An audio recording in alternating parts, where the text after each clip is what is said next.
So this is the new file sent by Ujjwal Prabhu. Looks great, the high quality. I was really surprised that he uploaded it, especially because I bought this about a month ago and had it shipped from India. It cost me almost $100. Oh. Not the files here, but it's nice that we all have it. Yeah. So yes, so the homeworks are good, and devotees are doing from Bhagavatam, from Bhagavad Gita, and someone tried from Mangalacharan even, but I think that didn't work out. Of course, it was Ashwin Prabhu. Anyhow, but good, I'll say, good sandhis. So I'm also creating a database here of all, the various types of sandhis, the various examples. So can be used in future for, other students who will be learning ahead. So we did till Ridvam Laha, and now moving ahead with the next sutra is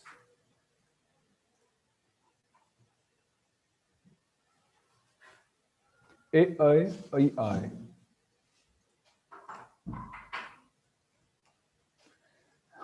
A-I-I-I, which means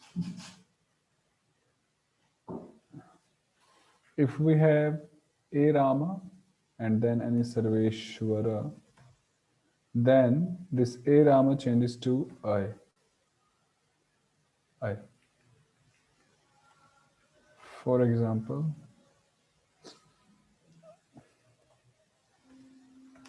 Krishna Utkarsha. So in this case, we have A and then Sarveshwara.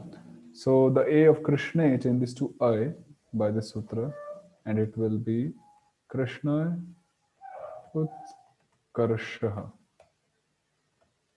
And in Devanagari it would be Krishna Yut Karsha. And then, so the next sutra is okay, the next one is this, 55th, and next one to this one, which is 56th is, again, I want to come here, 57, ayādīnāṁ yavayor. What happens is, like when we convert A to I, then the ya will be deleted optionally in the final form. So one time we have the form Krishna Yutkarsha, and one time it will be Krishna Utkarsha.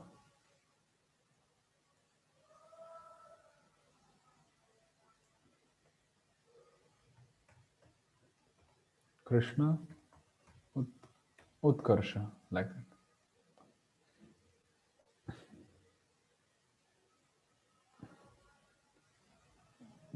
Then I. If we have I and any Sarveshwara,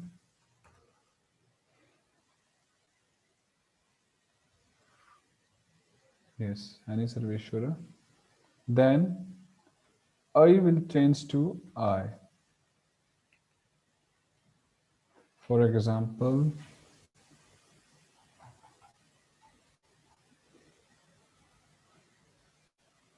Yamuna Yai Arghaha. So Yamuna Yai, we have I. So don't consider it just as E Rama, it's I Rama, and it's written like this, A and I together, I. And we have Sarveshwara, so Yamuna Yai, I changes to I, and Arghaha. And optionally, again, ayādīnāṁ yavayor, the ya of I will be deleted optionally. So one answer would be Yamuna ya arkha.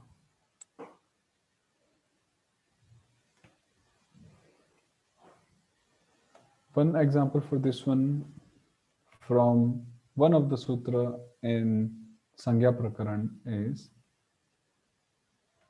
te etat.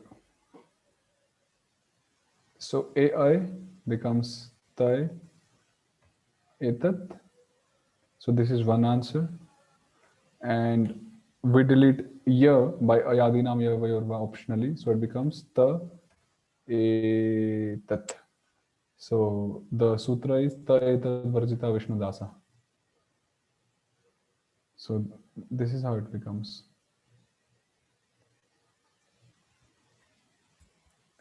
Okay. Then we have O plus any sarveshwara. Then O changes to O.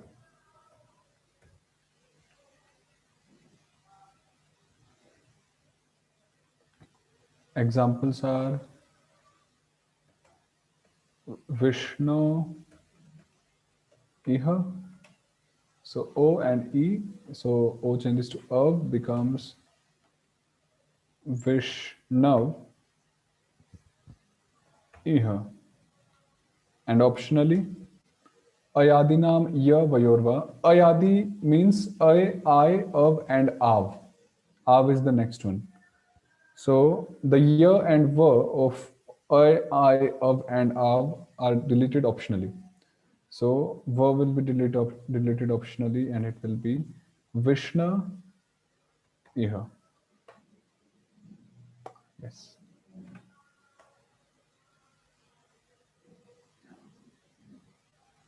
And the next one is, if we have O and any sarveshwara, then O will change to Av. Krishnau atra. Krishnau atra. So O changes to Av. Krishna atra. And optionally Va will be deleted by ayādīnāṁ yavayor va. Krishna atra.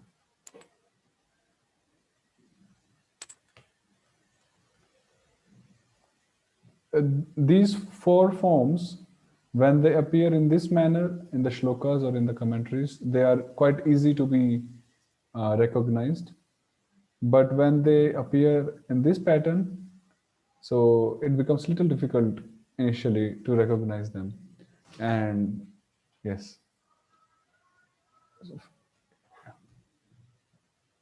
Any examples? Anyone remembers for any of either of these sandhis? Tau In Bhagavad ubao. Gita, please go ahead, Prabhuji. Tau ubao, like tav ubao. Tau ubhau. Yeah, tau ubao Okay. becomes tav ubao. Tau ubhau becomes, yeah, avav, tav ubhau, and optionally ta ubhau.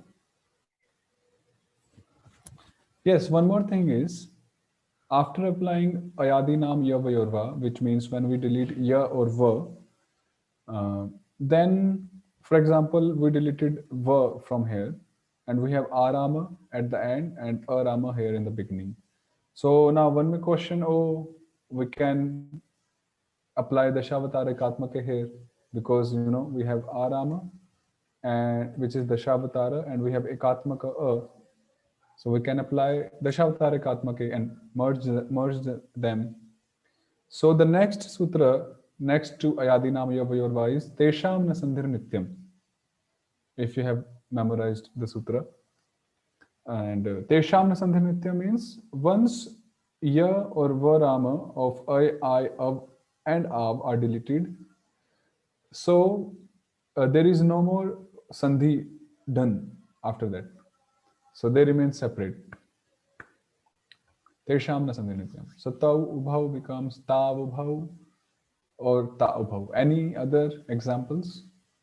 Rule one of mine that I gave for the homework, which was incorrect, applies here, I think. The Ramakrishna iti bhuvo from Bhagavatam Uh, 1:3:23. it was Ramakrishna. Okay. So Rama Krishna iti. Yes, so it becomes Av Rama Krishna iti. And once we delete va by ayādīnāṁ yavayor. Yes. Any other examples? Bhagavad Gita 1.6 Sarve eva becomes Sarva eva Maharatha. So Sarve eva becomes AI. So one is this and one is ayādīnāṁ yavayor. So Sarva eva. Sarva eva Maharatha. Yes. Any other examples?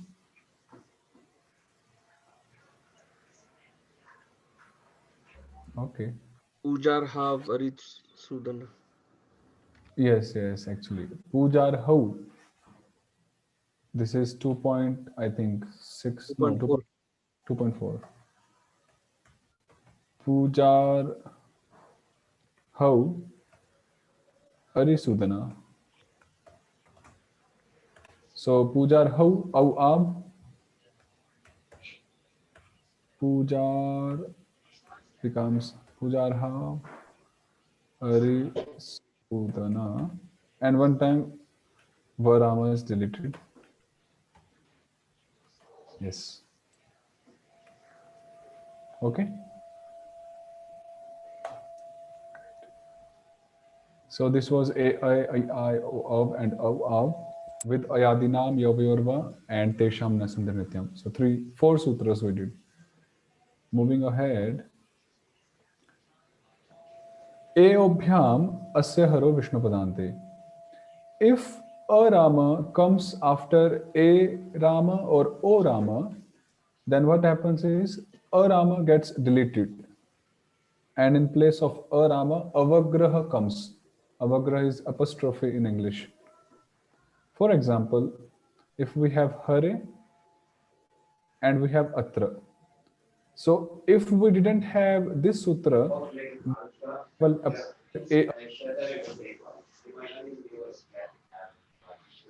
we would have applied. There's some noise coming from some side. Okay, thank you. So if this sutra was not introduced, then it would have been the sutra AI, and we would have applied AI here and made the form. But this is an exception to that sutra. So if after a Rama or after O Rama, a Rama comes, then a Rama gets deleted. Haraha. Lopo haraha, we memorized in the last chapter. So hare tra. This is apostrophe, and in Devanagari we write it like this. Just 1 minute. A or O, and we have a Rama. Then a Rama gets deleted. So hare atra becomes hare tra. In Devanagari it would be hare tra, like this sign of avagraha, which appears like S. So basically this was a Rama, which has been deleted. And while pronouncing any shloka, we do not count this. We do not pronounce this because it doesn't exist. It's just a symbol here. And if we do pronounce, then it will disturb the meter, the chanda, the syllables in the chandas. Yes, and this is very famous. Wherever you see this S-like thing or apostrophe here, so it means that this sutra has been applied. And Viṣṇu-atra, same thing. Any other example for this one? Yeah, Bhagavad Gita 1.21, two times it is there. Ratham sthapaya me chuta. And then yavadeta niriksheham. So me achyuta becomes me chuta, and nirikshe aham becomes nirikshe. Nirikshe, I think it is right. Nirikshe ham. Quite simple actually.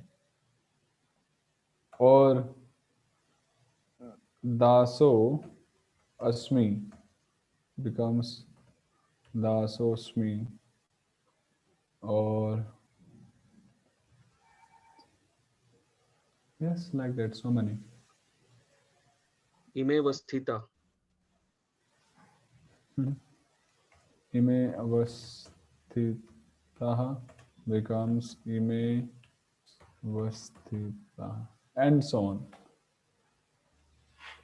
Okay, I think it's clear.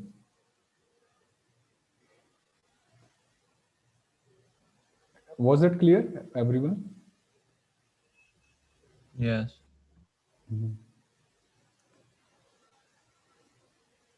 So we did ayādīnāṁ yavayor already, and these are the same examples we covered. And you are open and free to read the commentaries, Saṅshodhini Bala Amrita, whenever you have time. We already did teṣāṁ na sandhir nityam, that whenever ya or va are deleted, so there is no more sandhi done afterwards. Wow. So we'll stop here till Sutra 58, and I'll just go back to Sandhi chapter. No, Sangya chapter actually. I just skipped one thing which should be done.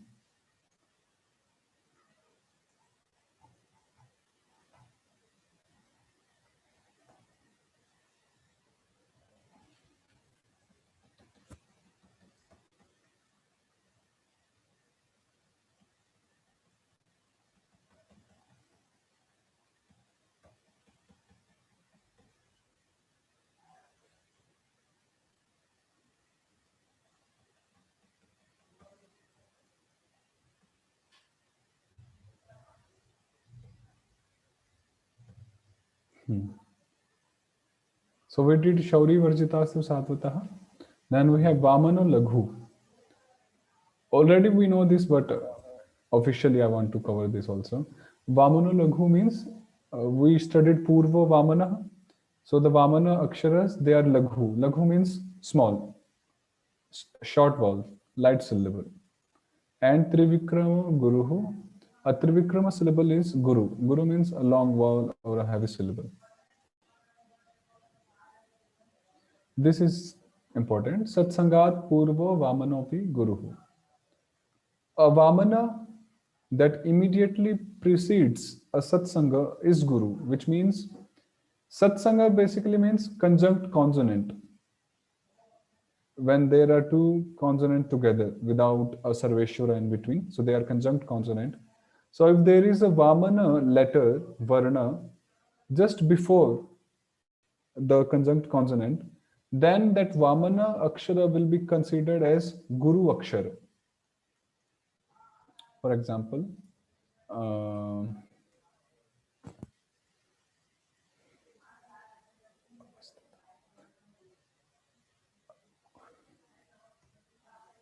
avasthita.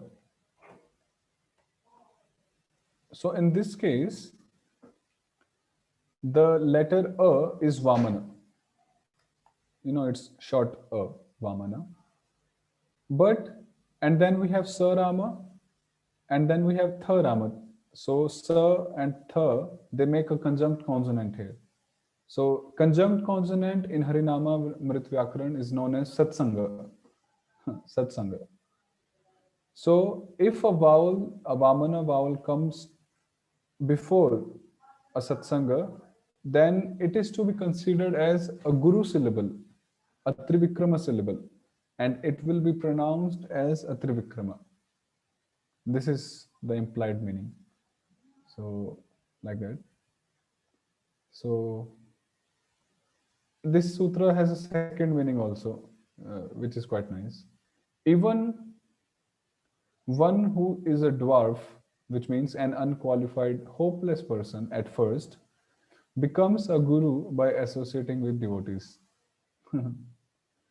That, after having satsanga, one who was vāmana, a short man, which means an unqualified, hopeless person, initially pūrvo, he also becomes a guru after that satsanga. So this is the spiritual take on the sutra. Okay. This is also important. This is by Gangadas Pandit. He was the teacher of Chaitanya Mahaprabhu himself. Sanuswarascha dirghascha visargi cha gurur bhavet varna sanyoga purvascha tatha padanta gopiva. Now, this shloka talks about the letters when they are considered trivikrama, or the vowels, the vāmana vowels, when in which of the circumstances they are considered trivikrama letters. A vowel with an anuswara is considered trivikrama or guru. A vowel with an anuswara. You know anuswara. So, although the letter A is vāmana, but if there is anuswara with it, so it will be considered as trivikrama. Okay. A dirgha trivikrama vowel. This is simple. If there is any dirgha letter, so it's already dirgha trivikrama. A vowel with a visarga. If there is a vowel, let's say any short e, so it's short vāmana. But if it's preceded by visarga, Vishnu sarga, so it will be considered as trivikrama. Quite simple. And a vowel coming immediately before a conjunct consonant, which we studied, sat-saṅgāt, pūrvo, vāmano, guru, that if there is a vāmana letter which is coming before conjunct consonant, is also considered guru. Okay. So these are the cases when the letters are considered trivikrama. And it's very helpful in case of pronunciation actually, because we have to stretch a bit while pronouncing the long letters. And the final vowel in a pada is optionally also a guru. So if the chanda demands, then the final letters like this one in here, so they are also considered guru if the chanda or the meter demands. So that is another subject altogether, the chandas. Now, what is satsanga? So mithaḥ-saṁlagno viṣnu-janaḥ satsanga. The combination of viṣnu-janas is called a satsanga. Simple definition. The combination of viṣnu-jana. What is viṣnu-jana? Lokaram Prabhu. Kadayo viṣnu-janaḥ. So, combination of viṣnu-jana is called satsanga, and here is a full list of the satsangas actually. So if you are unaware of them, or even if you are unaware but are not well equipped with the forms, either in Devanagari or in the Roman one, so you can just go through the script here and yes, get acquainted by it. They have given basically all the possible conjunct consonants, so you can just go through them. This we did, and we covered the rest of the ones. So these were some 4 or 5 sutras which were left. Any questions on the grammatical portion? For this term viṣṇu-pada, viṣṇu-padānte, what is a viṣṇu-pada? That's the question for the next chapter. Okay. Any other thing? Okay. So we'll continue tomorrow with the Sandhi, and please do Sandhis, and you can do Sandhis, find Sandhis from anywhere. Bhagavad Gita, Bhagavatam, Mahabharata, whatever you like. But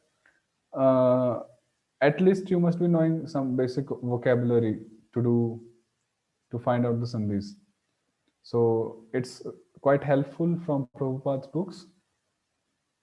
And if you are aware of the vocabularies, then you can go ahead with anything, any shlokas or anything. I don't mind. Yes. So now we won't do Anvay today because we'll be having a presentation by Ashwin Prabhu for chapter 1 of Srimad Bhagavatam, a small presentation just to wind up chapter 1 because we finished chapter 1 yesterday. So Ashwin Prabhu may, Ujjwal Prabhu may allow Ashwin Prabhu to share his screen, and then Ashwin Prabhu can.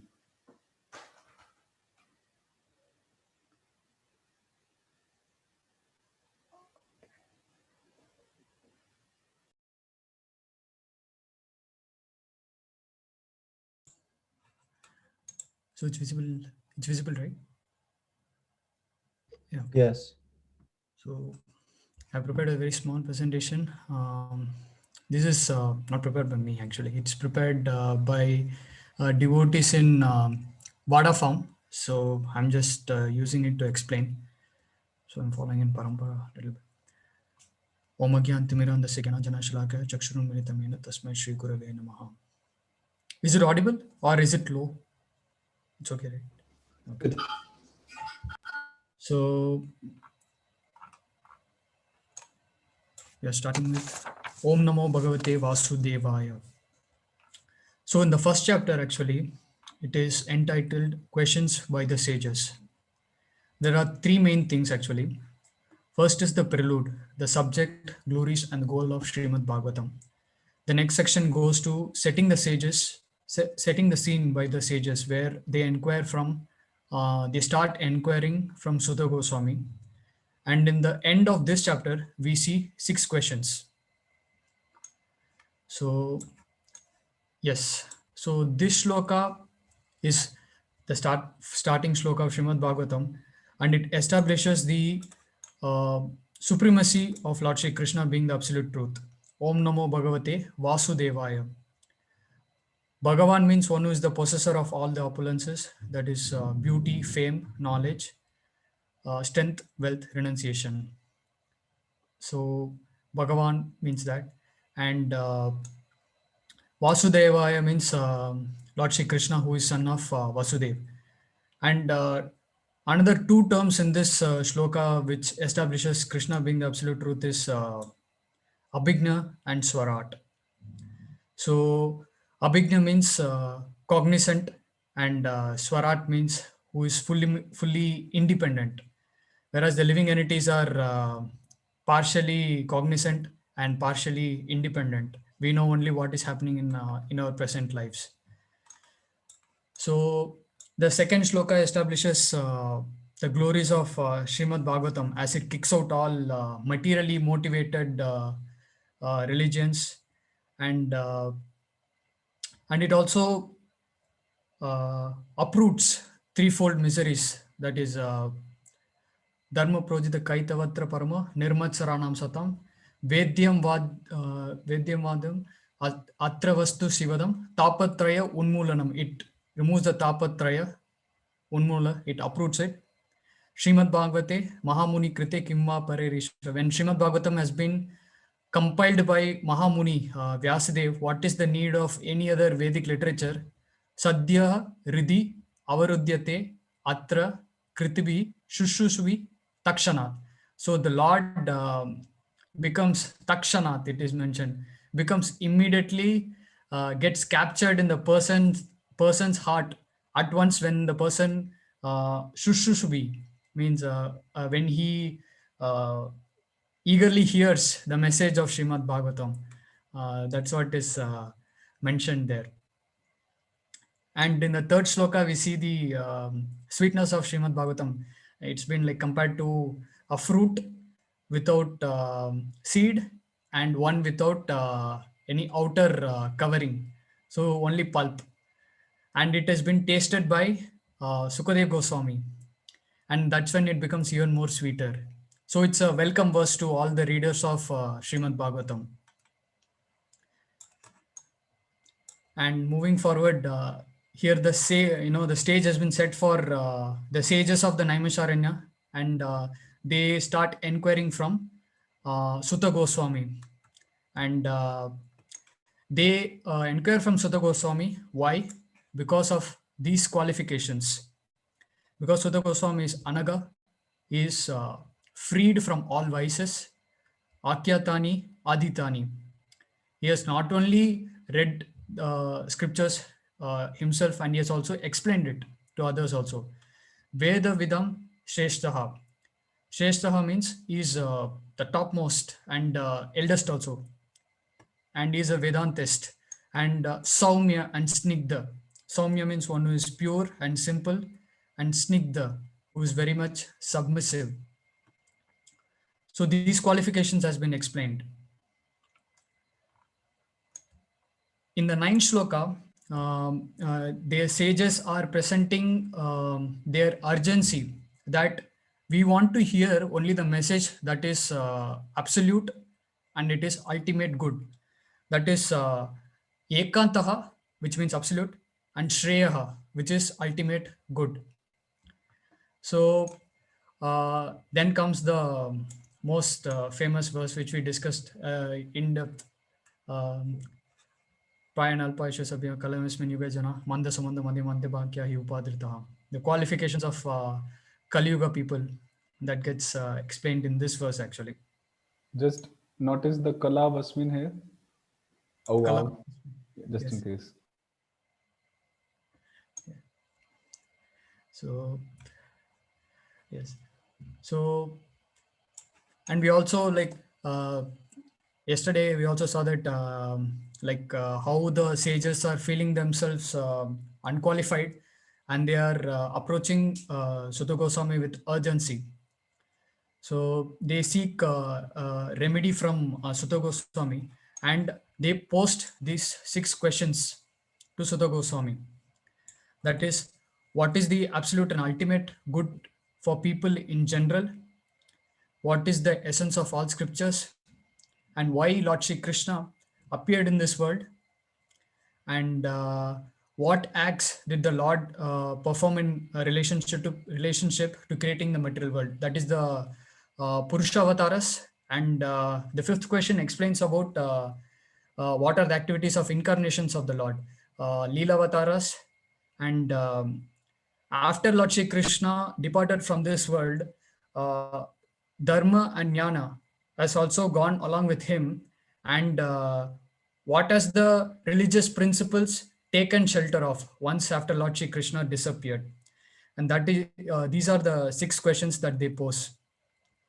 And if you see overall in this chapter, it can be divided into 3 sections. That is a prelude, and the sages, they glorify Sutta Goswami, and the qualifications of Kali Yuga people. Then these 6 questions come in this chapter.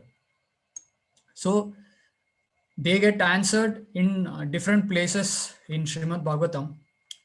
So what is the first question is what is the highest good? That is Savai Pumsam Paro Dharmo Yato Bhaktir Adokshaje Ahaituki Apratiyata Yaya Atma Suprasidati. So devotional service to the Adokshaja Lord has to be performed, and it has to be uninterrupted and unmotivated. That's where it gets answered in 1.2.6.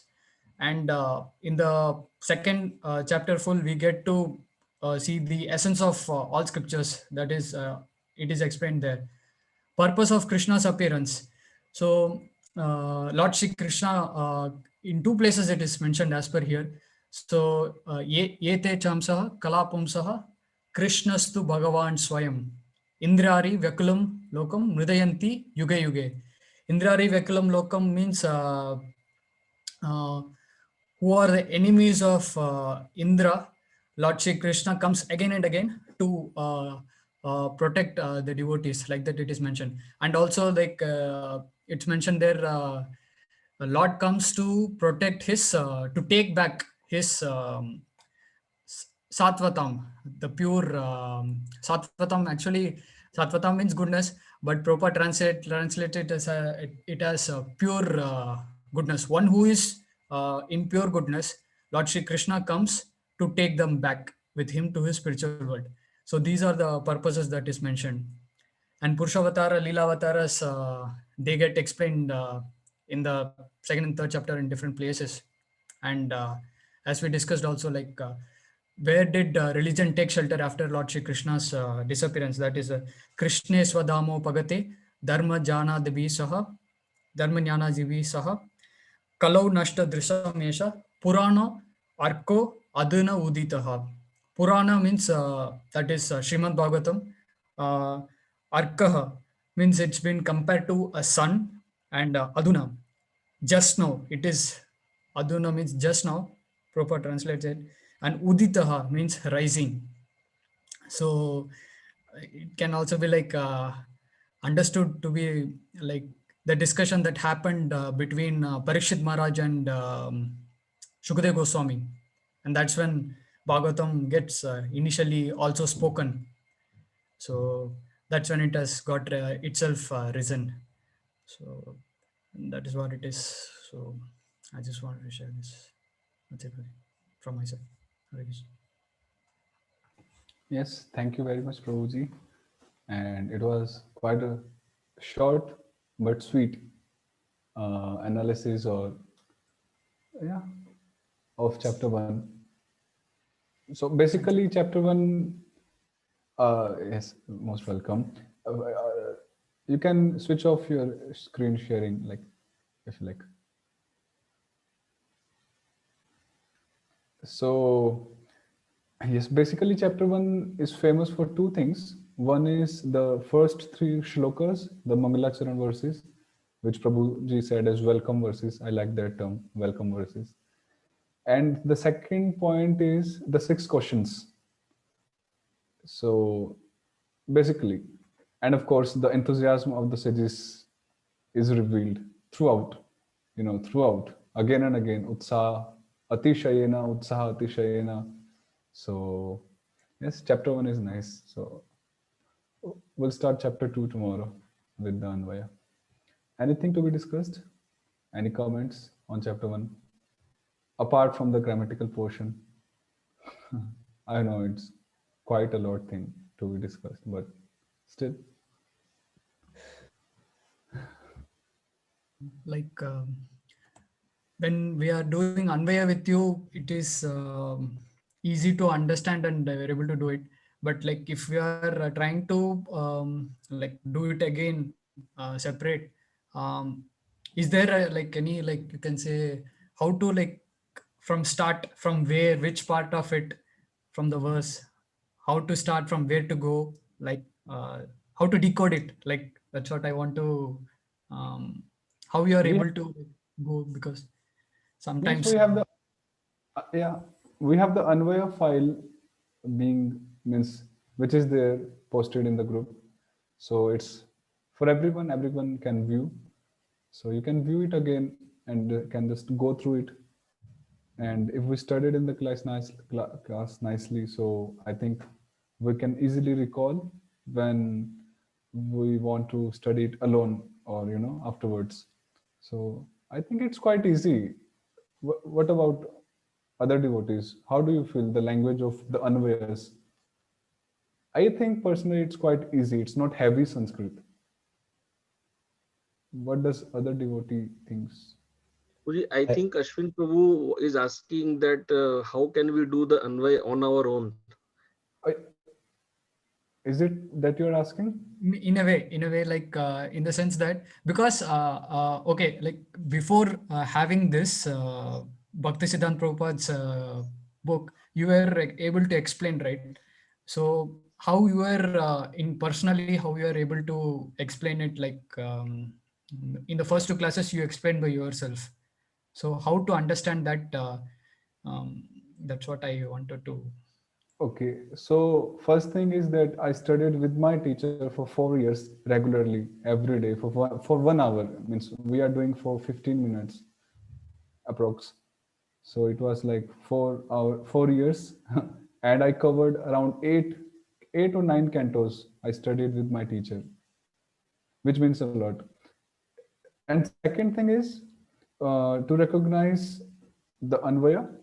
So we need to know the karta, the different parts which are there in a sentence. And yeah, so we need to know the karta, we need to know the karma, especially karta, karma, and kriya. Karta means the subject, karma means the object, and kriya means the verb. So when we get to know karta, karma, and kriya in a verse, then we can move ahead with other things which are like adjectives, adverbs, and then we have pronouns. So it's like a structure which is based upon karta, karma, and kriya. So first of all, we need to know what is karta, what is karma, and what is kriya. Then we move ahead and find out the pronouns, the adjectives and adverbs, and then there may be some avyayors here and there. So that's how we make a sense. I think it's a gradual thing, and it just needs us to be more familiar, and you, that we get used to the language. Basically, it's not something that how many days will we take to learn it or something like that. It's just that if we just keep doing it, so personally I noticed that one day will come, and when I'm trying to do, so in your mind you're already doing, and you have already done. Are you getting my point? And then when I tell, so and when it is matching with your thoughts which is running up in your mind, and it is right, so you will be like, wow, I'm right now. So it happens like this. I don't know if I explained it right or not, but it happened with me. So quite a gradual thing. Yes, that's all I can say. There is no electricity or magic. I think. Any other point to be discussed? Okay, so thank you very much. See you tomorrow. Hare Krishna. Keep blessing for this. Thank you, Pūrvo. Hare Krishna. Hare Krishna. Thank you, Hare Puri. Krishna. Hare Hari.